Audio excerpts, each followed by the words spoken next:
বৌদি, বড় ঠেকায় পড়ে এলাম আজ। কি হয়েছে গো শান্তি? এবছর শীতে বড় লাল শাক চাষ করেছো তুমি। ইয়ে, ঘরে আজ রান্নার কিছু নেই গো, যদি একটু দিতে বড় ভালো হতো। তা কষ্ট করে চাষ করেছি, এবছর বীজের দাম ছিল চড়া, আর বিক্রির সময় বাজারে দাম পাচ্ছি না।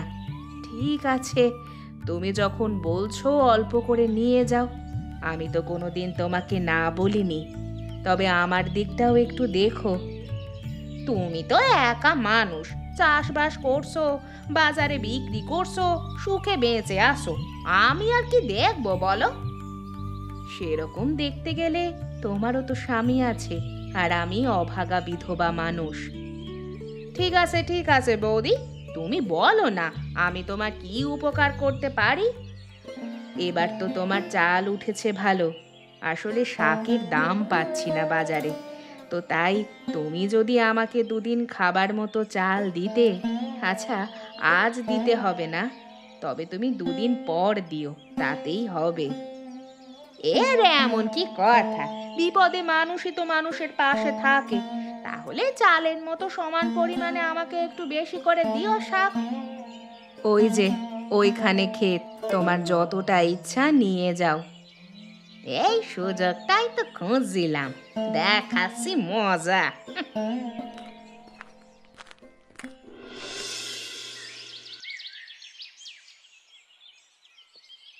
আরে ও রাধাকান্ত, শুনে যা ভাই, দিকে শুনে যা, শুনে যা।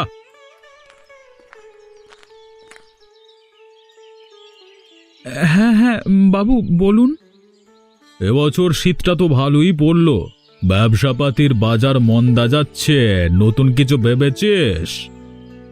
বাবু, আমাকে আপনি ম্যানেজার করে রেখেছেন ঠিকই, কিন্তু আসলে বুঝতে পেরেছি গিরিশ, এই গ্রামের লোকে বদমাইশি করছে, তাই তো? তোর বুদ্ধির জন্যই আমি তোকে ম্যানেজার করেছি, আমার তোর উপরে পুরো ভরসা আছে। নতুন কিছু উপায় থাকলে বল, ব্যবসা করে সারা জীবন খেয়েছি, নতুন নতুন ব্যবসা না করলে বাঁচবো কি করে? আমাদের খেজুর গুড়ের ব্যবসাটা তো ভালোই চলছে, তাছাড়া আরো একটা উপায় মাথায় আছে, কিন্তু কিন্তু কি? আসলে আপনি হয়তো ভাবতে পারেন যে আমি নিজের লাভের জন্য বলছি। আরে খুলেই বল না, কি হয়েছে? আমার মা অনেক লাল শাক চাষ করেছে, কিন্তু এখানের বাজারে দাম পাচ্ছে না। আরে ঠিক বলেছিস তো, এ কথাটা তো আমার মাথাতেই আসেনি। এখন শীতকালে লাল শাকের ব্যবসা করলে তো জমে যাবে। কিন্তু গ্রামের সত্যি বলতে দাম পাওয়া যাচ্ছে না, বীজের দাম পর্যন্ত উঠছে না ঠিক করে। আরে গ্রামের নিকুচি করেছে, শহরে চালান দেব। গ্রামের আরো অনেক মানুষ তোর মায়ের মতো চাষ করেছে, তাদের সবার থেকে সংগ্রহ করে উচিত দামে কিনে গাড়ি ভরে শহরে পাঠাবো, তাহলে চাষির পকেটেও টাকা আসবে আর আমাদেরও লাভ হবে। তুই আজকেই তোর মাকে বলে সব ব্যবস্থা কর, তুইও সাহায্য কর, যাবারি যা। ঠিক আছে বাবু, আদেশ যখন আপনি করেছেন আমি আর দেরি করব না।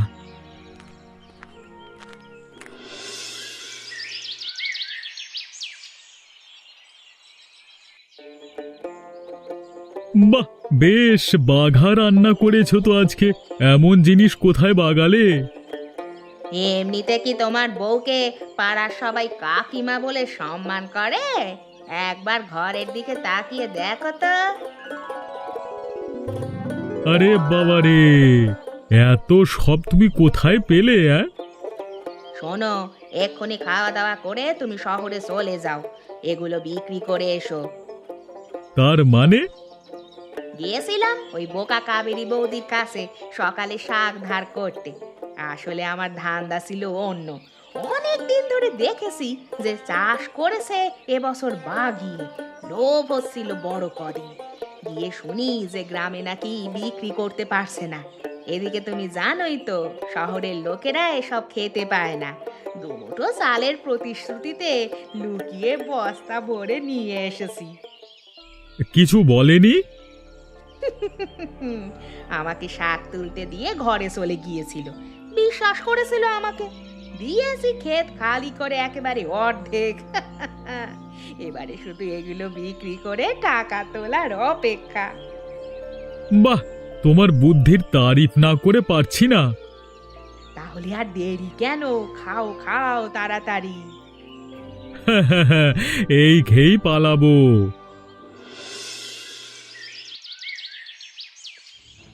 মা, তুমি কোথায়? এইদিকে আসো মা। কি হয়েছে বাবা? এটা কি হয়েছে? আরে হায় হায়, আমার শাকের কি হলো? তার মানে তুমিও জানো না কার এত বড় সাহস আমার ঘরের সামনে থেকে শাক চুরি করে নিয়ে যায়? আরে সকালবেলায় ওই শান্তি এসেছিল, জানিসই তো ওর চেয়ে খাওয়া স্বভাব। আমাকে চাইলো, আমিও সাদা মনে বললাম বাজার মন্দা চলছে, বাবুর কাছে তোর মাইনে হতেও বাকি আছে, তাই ঘরে চাল কমে আসছে, দুমুঠো চাল দুদিন পর নেব, তাই দুটো শাক নিয়ে যাও। আর তারপর তুমি কি করলে? আমি নিজের কাজে চলে গিয়েছিলাম। তুমি এখন বুঝতে পারছো আমি তোমার উপর কেন রাগ করি?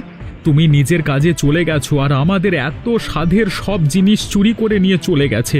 আমি জানি ওই শান্তি কাকিমা 1 নম্বরের চোর। নিজেদের চালের চাষ আছে, তারপরেও লোকের ঘরে গিয়ে জিনিসপত্র চুরি করা স্বভাব ওর। আমি তো এতদিন লোকের মুখে শুনেছিলাম, কিন্তু আজকে তো পরিষ্কার দেখতে পাচ্ছি রে। তুমি কত বড় ক্ষতি করলে তোমার আন্দাজ আছে? ক্ষতি আর কি হয়েছে? এ জিনিসের কি আর দাম দেবে গ্রামে কেউ? আজকে বাবুর সাথে কথা হয়েছে শহরে পাইকারি দরে শাক পাঠানোর জন্য, সেজন্য আমি তাড়াতাড়ি এসেছিলাম। কালকে থেকে ব্যবসা শুরুর তোড়জোড় করছে বাবু। এখন শুধু তুমি আমাদের ক্ষতি করলে না, বাবুকেও সমস্যার মধ্যে ফেললে। আমি জানি না তুমি কি করবে।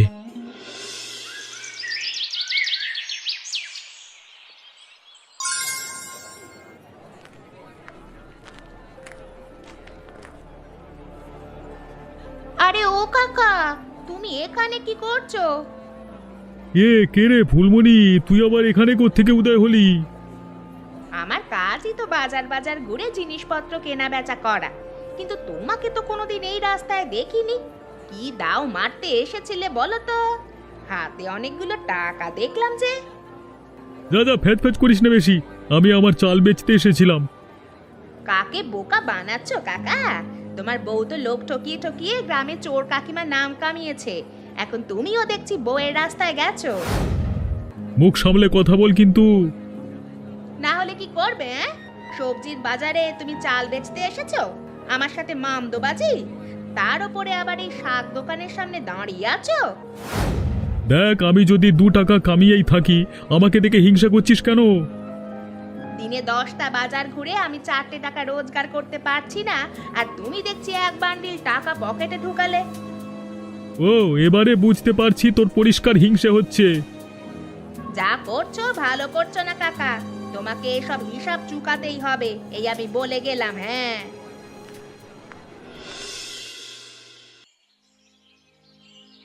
এ কি বউ, তোরা এই ভর দুপুরে ঘরে তালা লাগিয়ে কোথায় যাচ্ছিস? এই গ্রামে কি আর মানুষ থাকতে পারে বৌদি? তাই আমরা গ্রাম ছেড়ে চলে যাচ্ছি। যে চুলোয় যাবি যা, কিন্তু আমার যা ক্ষতি তোরা করেছিস তার দাম দিয়ে যাবি। কি বলছো কি তুমি বৌদি? আমার বউ একটা মশা মারতে গেলে ভয় পায় আর তোমার ক্ষতি করবে? আহা, যেমন বউ তার তেমন মরদ। তোমার বউ কি ফুলের তৈরি নাকি? সারা গ্রামে চোর বলে তার বদনাম আছে। আমি ভরসা করেছিলাম, আমার সব ক্ষেত উজাড় করে এসেছে। এখন যে বলেছিলে চাল দিবে, সে চাল কোথায়? তোদের অত চাল ছিল, কোথায় গেল? আমাদের দেনার দায়ে সবকিছু শেষ হয়ে গেছে, তাই আমরা সব বিক্রি করে দিয়েছি। তোদের নামে আমি বাবুর কাছে নালিশ করব, তোরা আমার সাথে প্রতারণা করেছিস। তোমার বাবুর হাত যতদূর যায় তার থেকে অনেক দূরে আমরা যাচ্ছি গো। এখন আর তোমার বাবু আমাদের কিচ্ছু করতে পারবে না। হ্যাঁ, চলি।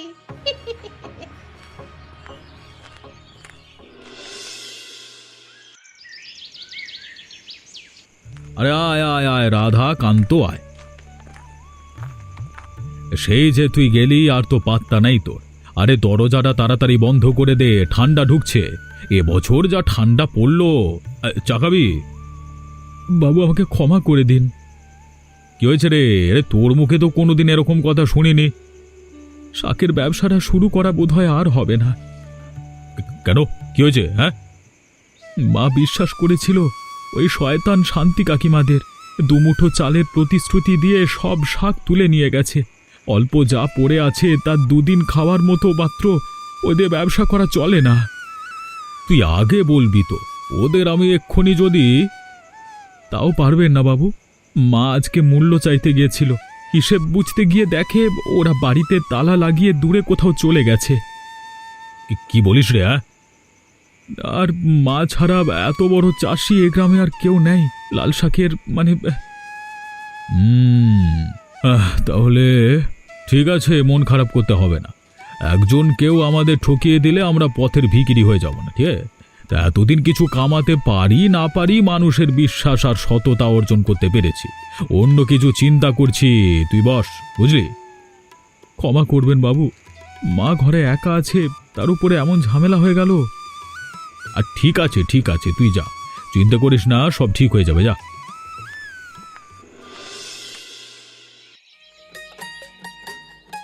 ঘর পছন্দ হয়েছে তোমার? একজন সবজিওয়ালিকে কেউ এত সম্মান দেবে সেটা ভাবতে পারিনি মাস্টার মশাই। আরে তুমি এখনো আমাকে মাস্টার মশাই বলছো? আমি তোমার স্বামী। আসলে পুরো ব্যাপারটা কিভাবে যে ঘটে গেল এখনো ঠিক বিশ্বাস করতে পারছি না। সমাজে মানুষের মধ্যে একটা খারাপ ধারণা আছে যে যারা সবজি মাছ এসব বিক্রি করে তাদের নিয়ে ভদ্র মানুষ সংসার করতে পারে না, তারা নাকি খারাপ হয়। কিন্তু মানুষের আসল ব্যবহারটা যে তার মনে, সেটাই ভুলে যায়। আসলে গ্রামে এত খারাপ মানুষ দেখেছি, তাই আমিও ঠিক বিশ্বাস করতে পারিনি যে তোমার মতো ভালো লোকও আছে। কই, খারাপ মানুষ তো আমার চোখে পড়ে না। সারাদিন তুমি স্কুলে বাচ্চাদের নিয়ে থাকো, তাই চোখে পড়ে না। এদিকে একজনের কথা তো আমি ভুলতে পারি না। কার কথা? অনেক দিন হয়ে গেল শান্তি কাকিমা আর হরিপদ গ্রাম ছেড়ে চলে গিয়েছে, কিন্তু আমি আসল কারণটা কাউকে জানাতে পারিনি। কি আসল কারণ? ওরা শহরে নিশ্চয়ই কোনো ধান্দা খুলেছে।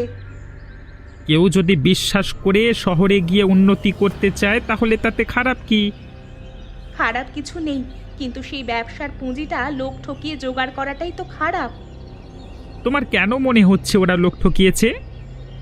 আমি শহরে একদিন ওই হরিপদ কাকাকে স্পষ্ট দেখেছিলাম বাজারে এক বান্ডিল টাকা পকেটে ঢোকাচ্ছে। এখন গ্রামের মানুষকে না ঠকালে টাকা পাবে কোথায় বলো তো? তাই নাকি? আমি যতদূর জানি যাওয়ার ঠিক কিছুদিন আগে রাধাকান্তদের লাল শাক চুরি করেছিল, সে কথা তো গ্রামে আজও সবার মুখে মুখে। তাহলেই ভেবে দেখো। আচ্ছা, তাহলে এই ব্যাপার। ঠিক আছে, ছাড়ো। নতুন ঘর, তুমি নতুন বউ হয়ে এসেছো, এখন সংসারের সব দায়িত্ব তোমার। চলো চলো, ভেতরে চলো।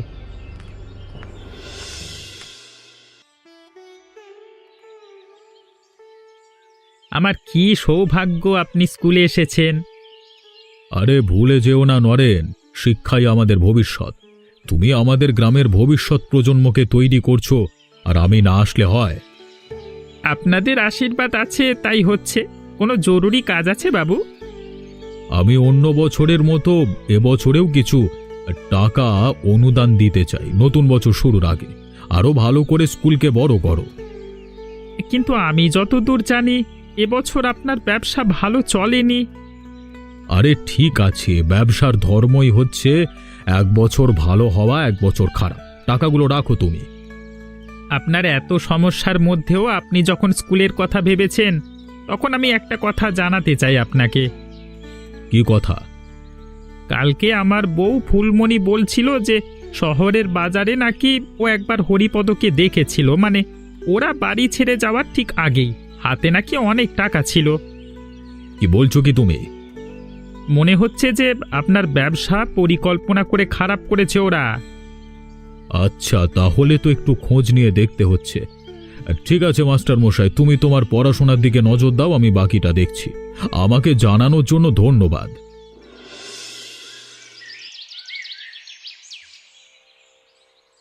কি বউ ঠাকুরন, ছেলে বাড়ি নাই বলে মন খারাপ করলে চলবে?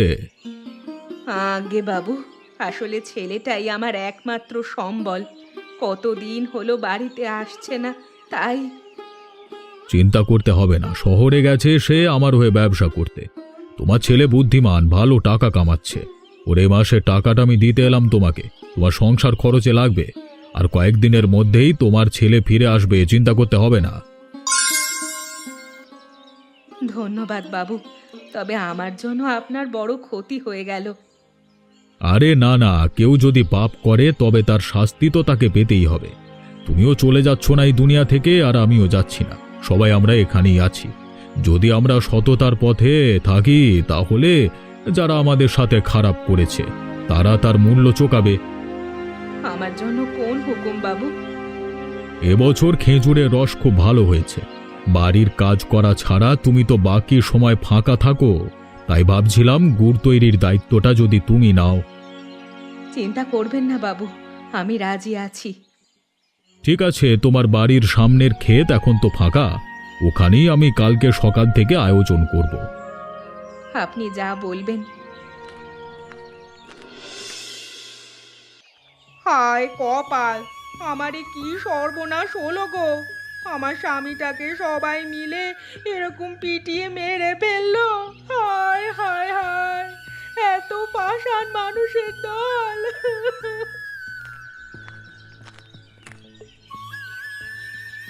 কি হয়েছে এখানে? এত লোকের ভিড় কেন? দেখুন না বাবু, আমার স্বামীকে মেরে ফেললো। এ কি তুমি কাকিমা? তুমি? চিনতে পেরেছো তাহলে? পুরনো কথা ছাড়ো, এটা তো হরিপদ কাকা। এ কি, কাকাকে এরকম ভাবে পিটিয়ে কে মারলো? কি হয়েছে কি, তোমরা আমাকে বলবে কি? শালা এটা ছিল এক নম্বরের চিটিংবাজ। আমাদের এখানে বাজারে এসে কিছু টাকা দিয়ে একটা দোকান নিয়ে বসেছিল কদিন। প্রথম কয়েকদিন ঠিকঠাক চালালো, তারপর শুরু করলো চিটিংবাজি। প্রত্যেকের থেকে টাকা ধার নিয়েছে, তারপর কাউকে দেয়নি। শুধু কি তাই, মানুষকে পচা জিনিসপত্র খাইয়েছে, ভেবেছে সব টাকা নিজে নেবে। তারপর জুয়া খেলে খেলে হেরেছে, শেষ পর্যন্ত পকেট মারি করতো। আজকে দিয়ে যে সব শেষ করে দেবো, সব শেষ। আমার ভুল হয়ে গেছে গো, তোমাদের কাছে আমি বড় ভুল করে ফেলেছি। হ্যাঁ থাক, আর পুরনো আফসোস করে কি করবে? আমি লোকজন দেখে কাকার সৎ কাজ করবার ব্যবস্থা করছি। তুমি আমার সাথে গ্রামে ফিরে চলো। তুই একে কোথায় নিয়ে এলি রাধাকান্ত?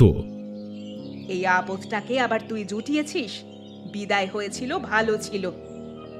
আরে তোমরা কথা তো শোনো। হরিপদ কাকা চিটিংবাজি করতে গিয়ে লোকের হাতে পেটানি খেয়ে মরেছে কালকে। এই অবস্থায় আমি কাকিমাকে কোথায় রেখে আসতাম ওই শহরে, তাই নিয়ে এসেছি। ও ভুল করেছে, কিন্তু আমরা ক্ষমা না করলে আর কোথায় যাবে? আমি বলেছিলাম চিটিংবাজি করো না। আমাকে সেদিন বাজার ভর্তি লোকের সামনে অপমান করেছিল ওই শয়তানের বাচ্চা হরিপদ। তুই মরবি শান্তি কাকিমা, ওই বুড়োর সাথে তোরও মরণ হলে ভালো হতো। একদম ঠিক কথা বলেছিস তুই। এই গ্রাম আমাদের, এখান থেকে একবার চোর, ছিনতাই, চিটিংবাজের দল চলে গিয়েছিল, আবার এসে জুটেছে। এখানে আমরা পরস্পরকে বিশ্বাস করে বেঁচে থাকি। তোর মতো এক কথা বলে অন্য কাজ করে লোক ঠকাই না। না না রাধাকান্ত, আমি তোর কোনো কাজে মানা করি না, কিন্তু এতটাও মন ভালো হওয়া ঠিক নয়। যে সাপ ঘর থেকে চলে গেছে সেই সাপকে দুধ কলা দিয়ে আর ঘরে তোলার কোনো মানে হয় না। শেষবারের মতো ক্ষমা করে দেওয়া হোক না। বাবু, আমার কথাটা রাখুন, তোমরা সবাই আমার কথাটা রাখো। তুমি সবকিছু জেনেও এমন বলছো? ঠিক আছে, মাস্টার মশাই যখন রাধাকান্তর কথায় সায় দিয়েছে তখন তাই হবে। তবে এটাই কিন্তু শেষবার। এই তোমরা ভালো করে করো গো, বাবুর কাজ একদম ফাঁকি মারবে না তোমরা।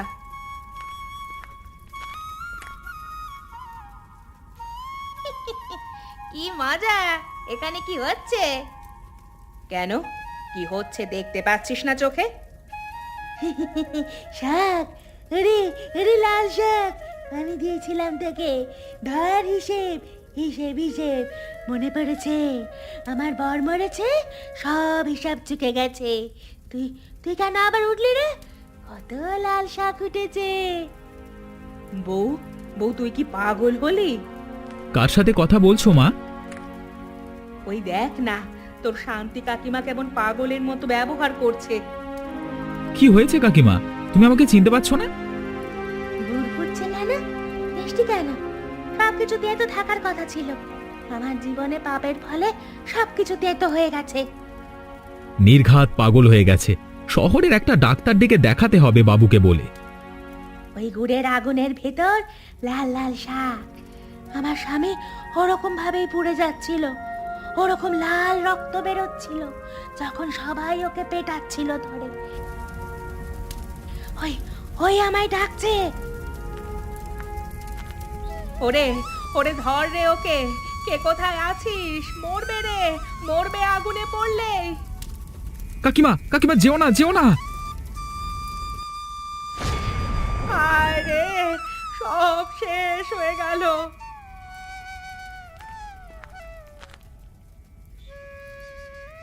কি হয়েছে? এত চেঁচামেচি কেন সকালবেলা? আমার উঠানে পাপ করেছিল, এখানে এসেই শাস্তি পেয়ে গেল শান্তি। শেষ পর্যন্ত পাগল হয়ে মরল আগুনে ঝাঁপ দিয়ে। এই জন্যই বলে খারাপ কাজ, লোভ এসব করতে নেই। কি আর করা যাবে। যাই হোক, তোমরা কিন্তু আমাদের সঙ্গে থেকো, আর আমাদের গল্পটা কেমন লাগলো কমেন্ট করে জানাতে ভুলো না।